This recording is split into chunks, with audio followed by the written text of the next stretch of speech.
ಮುಂದಿನ ರಾಶಿ ಕನ್ಯಾ ರಾಶಿ.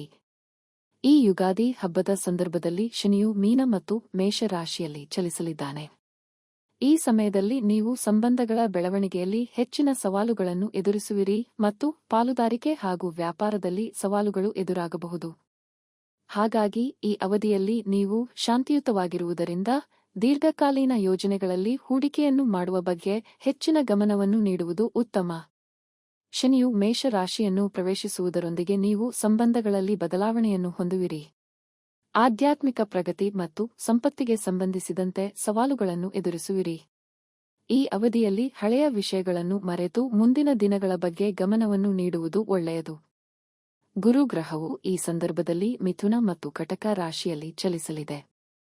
ಗುರು ಗ್ರಹವು ಮಿಥುನ ರಾಶಿಯಲ್ಲಿ ತನ್ನ ಚಲನೆಯನ್ನು ಮಾಡುವುದರಿಂದ ಪ್ರಗತಿಯೊಂದಿಗೆ ಗೌರವ ಖ್ಯಾತಿಯನ್ನು ಪಡೆಯುವಿರಿ. ಹಾಗೆ ವೃತ್ತಿ ಜೀವನದಲ್ಲಿ ಯಶಸ್ಸನ್ನು ಸಹ ಗಳಿಸುವಿರಿ.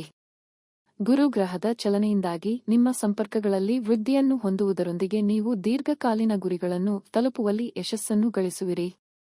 ಹಾಗೆ ಆರ್ಥಿಕವಾಗಿ ಬಲದಿಂದ ಇರುವುದರಿಂದ ನಿಮ್ಮ ಆಸೆಗಳೆಲ್ಲ ಈಡೇರುವ ಸಂಭವ ಹೆಚ್ಚಾಗಿರುವುದು. ರಾಹು ಮತ್ತು ಕೇತು ಮೀನ ಮತ್ತು ಕನ್ಯಾ ರಾಶಿಯಲ್ಲಿ ಚಲಿಸಲಿದೆ. ಇದರಿಂದಾಗಿ ನಿಮ್ಮ 7ನೇ ಮತ್ತು 8ನೇ ಮನೆಯ ಮೇಲೆ ಪ್ರಭಾವ ಬೀರುವುದು. ರಾಹು ಮೀನ ರಾಶಿಯಲ್ಲಿ ಚಲಿಸುವುದರಿಂದ ನೀವು ಪಾಲುದಾರಿಕೆ ಹಾಗೂ ವ್ಯವಹಾರದಲ್ಲಿ ಸವಾಲುಗಳನ್ನು ಎದುರಿಸುವಿರಿ. ಹಾಗಾಗಿ ಈ ಸಂದರ್ಭದಲ್ಲಿ ನಿಮ್ಮ ಸ್ವಭಾವದ ಬಗ್ಗೆ ಎಚ್ಚರಿಕೆಯಿಂದ ಇರುವುದು ಉತ್ತಮ. ಕೇತು ಕನ್ಯಾ ರಾಶಿಯಲ್ಲಿ ಚಲಿಸುವುದರಿಂದಾಗಿ ನೀವು ಆರೋಗ್ಯ, ವೈಯಕ್ತಿಕ ಜೀವನ ಮತ್ತು ವೈಯಕ್ತಿಕ ಪ್ರಗತಿಯಲ್ಲಿ ಸವಾಲುಗಳನ್ನು ಎದುರಿಸುವಿರಿ. ಹಾಗಾಗಿ ಈ ಸಂದರ್ಭದಲ್ಲಿ ನಿಮ್ಮ ಅಹಂ ಅನ್ನು ದೂರವಿರಿಸುವುದು ಉತ್ತಮ. ನಿಮ್ಮ ಪ್ರಗತಿಯ ಬಗ್ಗೆ ಗಮನ ನೀಡುವುದು ಒಳ್ಳೆಯದು. ಬುಧ ಗ್ರಹವು ನಿಮ್ಮ ರಾಶಿಯ ಅಧಿಪತಿಯಾಗಿದೆ. ಹಾಗಾಗಿ ಬುಧನ ಸಂಚಾರಕ್ಕೆ ಹೆಚ್ಚಿನ ಮಹತ್ವವನ್ನು ನೀಡಲಾಗಿದೆ. ಬುಧನು ಕನ್ಯಾ ರಾಶಿಯಲ್ಲಿ ಚಲಿಸುವುದರಿಂದ ನಿಮ್ಮ ಬುದ್ಧಿವಂತಿಕೆ ಮತ್ತು ಆತ್ಮವಿಶ್ವಾಸ ಹೆಚ್ಚಾಗುವುದು. ಈ ಸಮಯದಲ್ಲಿ ನೀವು ಹೊಸ ವಿಷಯವನ್ನು ಕಲಿಯುವುದರೊಂದಿಗೆ ಸಂಪರ್ಕಗಳನ್ನು ಸಾಧಿಸಲು ಮತ್ತು ವೈಯಕ್ತಿಕ ಪ್ರಗತಿಯನ್ನು ಹೊಂದಲು ಉತ್ತಮ ಸಮಯವಾಗಿರುವುದು. ಆರ್ಥಿಕವಾಗಿ ಲಾಭವನ್ನು ಪಡೆಯುವುದರೊಂದಿಗೆ ನಿಮ್ಮ ಸಂವಹನ ಕೌಶಲ್ಯಗಳು ವೃದ್ಧಿಯಾಗುವುದು ಮತ್ತು ಮನೆಯಲ್ಲಿ ಸಂತೋಷ ನೆಲೆಸಲಿದೆ. ಗುರು ಗ್ರಹವು ಕನ್ಯಾ ರಾಶಿಯ 10 ಮತ್ತು 11ನೇ ಮನೆಯಲ್ಲಿ ಚಲಿಸುವುದರಿಂದಾಗಿ ನೀವು ವೃತ್ತಿ ಜೀವನದಲ್ಲಿ ಪ್ರಗತಿ ಸಾಧಿಸುವಿರಿ. ಈ ಅವಧಿಯಲ್ಲಿ ನಿಮ್ಮ ಕಠಿಣ ಪರಿಶ್ರಮ ಮತ್ತು ಸಂಪರ್ಕಗಳಿಂದಾಗಿ ನೀವು ಶುಭ ಫಲಗಳನ್ನು ಪಡೆಯುವ ಯೋಗವಿದೆ. ಈ ಸಮಯವು ಆರ್ಥಿಕ ವಿಷಯವಾಗಿ ಹೆಚ್ಚಿನ ಲಾಭವನ್ನು ಗಳಿಸಲು ಉತ್ತಮ ಸಮಯವಾಗಿರುವುದು. ಏಕೆಂದರೆ ನೀವು ನಿಮ್ಮ ಉಳಿತಾಯ ಮತ್ತು ಹೂಡಿಕೆಯ ಬಗ್ಗೆ ಗಮನವನ್ನು ನೀಡುವುದು ಉತ್ತಮ. ಕೇತು ನಿಮ್ಮ ಮೊದಲ ಮನೆಯಲ್ಲಿ ಚಲಿಸುವುದರಿಂದಾಗಿ ನೀವು ಆರೋಗ್ಯದ ಬಗ್ಗೆ ಹೆಚ್ಚಿನ ಗಮನವನ್ನು ನೀಡಬೇಕಾಗುತ್ತದೆ. ಈ ಸಮಯದಲ್ಲಿ ಪ್ರತಿನಿತ್ಯ ವ್ಯಾಯಾಮ ಮಾಡುವುದರೊಂದಿಗೆ ಆರೋಗ್ಯಕರ ಆಹಾರವನ್ನು ಸೇವಿಸುವುದರಿಂದ ನಿಮ್ಮ ಒತ್ತಡವನ್ನು ಉತ್ತಮವಾಗಿ ನಿಭಾಯಿಸುವುದು ಒಳ್ಳೆಯದು. ಬುಧನ ಪ್ರಭಾವದಿಂದಾಗಿ ನಿಮ್ಮ ಆರೋಗ್ಯ ಉತ್ತಮವಾಗಿರುವುದರೊಂದಿಗೆ ನೀವು ಹೆಚ್ಚು ಚಿಂತೆಯನ್ನು ಮಾಡದೆ ನಿಮ್ಮ ಮಾನಸಿಕ ಒತ್ತಡಗಳನ್ನು ದೂರವಿಡುವುದು ಉತ್ತಮ. ರಾಹು ಮತ್ತು ಕೇತುವಿನ ಪ್ರಭಾವದಿಂದಾಗಿ ಕನ್ಯಾ ರಾಶಿಗೆ ಸೇರಿದ ಜನರು ತಮ್ಮ ಸಂಬಂಧಗಳಲ್ಲಿ ಸಾಕಷ್ಟು ಏರಿಳಿತಗಳನ್ನು ಎದುರಿಸುವರು.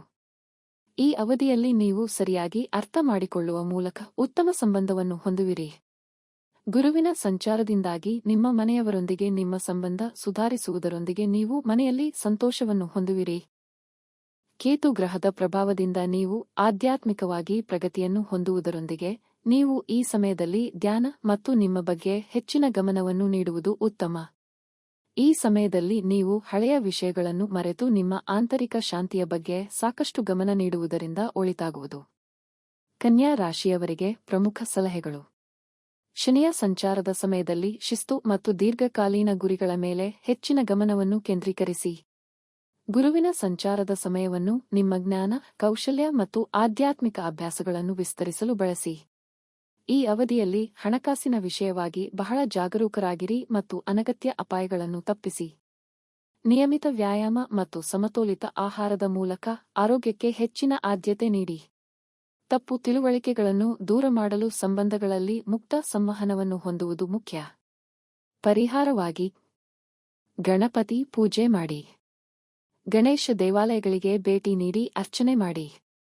ಬಡ ವಿದ್ಯಾರ್ಥಿಗಳಿಗೆ ಬೆಂಬಲ ನೀಡಿ. ಅವರಿಗೆ ಕೆಲವು ಪುಸ್ತಕಗಳು ಅಥವಾ ಇತರ ಶೈಕ್ಷಣಿಕ ವಸ್ತುಗಳನ್ನು ದಾನ ಮಾಡಿ. ಬುಧವಾರದಂದು ವಿಷ್ಣು ಪೂಜೆ ಮಾಡಿ.